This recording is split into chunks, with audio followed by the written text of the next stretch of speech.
तुम एक सख्त पत्थर को रोज पानी डालते हो, ये सोचकर कि शायद तुम्हारी परवाह से वो नरम पड़ जाए। शायद उस पत्थर पर तुम्हारे लिए कोई फूल खिल उठे। तुमने अपना सारा वक्त, अपने सारे जज्बात उस पे बहा दिए, पर पत्थर तो पत्थर ही होता है। कुछ देर के लिए भीगा जरूर, पर उसने एक बूंद भी अपने अंदर नहीं सोखी।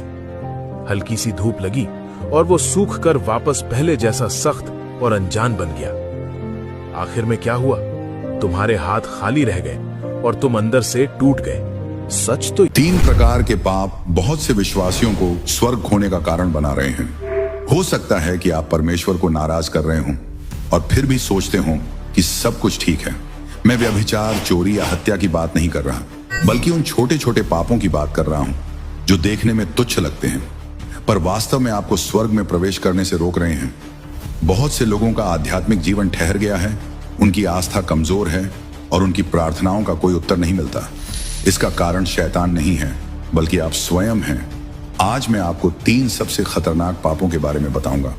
अंतिम वाला बहुत गंभीर है, इतना कि वह जीवन की पुस्तक से आपका नाम मिटा सकता है। पहला, गुनगुना होने का पाप। प्रकाशित वाक्य 3:16 कहता है, इसीलिए कि तू गुनगुना है और न ठंडा है और न गर्म, मैं तुझे अपने मुंह में से उगलने पर हूं। आप कलीसिया में जाते हैं, लेकिन घर पर कभी परमेश्वर को नहीं खोजते। आप फेसबुक पर पद साझा करते हैं, लेकिन उनमें से एक भी अपने जीवन में नहीं जीते। आप कहते हैं कि आप एक मसीही हैं, पर आपका जीवन संसार से अलग नहीं है। यही गुनगुना होना है। परमेश्वर समझौता नहीं करते, वे ऐसे लोगों को उगल देंगे। दूसरा, कुछ न करने का पाप। याकूब 4:17 कहता है, इसलिए जो कोई भलाई करना जानता है और नहीं करता, उसके लिए यह पाप है। आप किसी जरूरतमंद को देखते हैं, पर उससे मुंह मोड़ लेते हैं। आप जानते हैं कि आपको क्षमा करना चाहिए, फिर भी मन में बैर रखते हैं। आप जानते हैं कि परमेश्वर आपको प्रचार करने और सेवा करने के लिए बुलाते हैं, फिर भी आप टालते रहते हैं। ये काम छोटे लग सकते हैं, पर यही वे पाप हैं जिनसे परमेश्वर घृणा करते हैं। अंत में सबसे गंभीर पाप है अपने आप को निष्पाप समझना।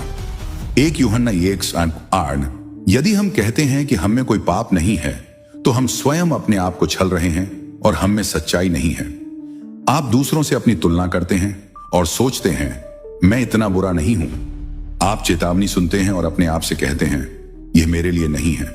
यदि हम सच में अपने पापों से पश्चाताप नहीं करते, तो कलीसिया जाना, अच्छे कर्म करना, गाना या परमेश्वर की स्तुति करना सब व्यर्थ है।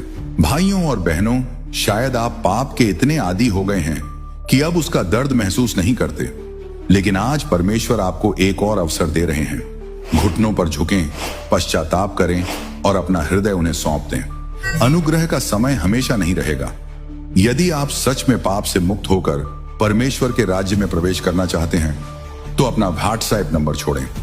मैं आपको ईमानदारी से हर रात 7:30 बजे होने वाले हमारे ऑनलाइन अध्ययन में शामिल होने के लिए आमंत्रित करता हूं। हम साथ मिलकर परमेश्वर के वचन सुनेंगे और सत्य की शुद्धि प्राप्त करेंगे। मैं शामिल होने के लिए इच्छुक हूं, लिखकर टिप्पणी करें और हम आपको निजी रूप से लिंक भेजेंगे। यहां आप पश्चाताप का वह सत्य सीखेंगे जो बहुत से पादरी और याजक नहीं सिखाते, और यही निर्धारित करता है कि आप स्वर्ग जाएंगे या नरक।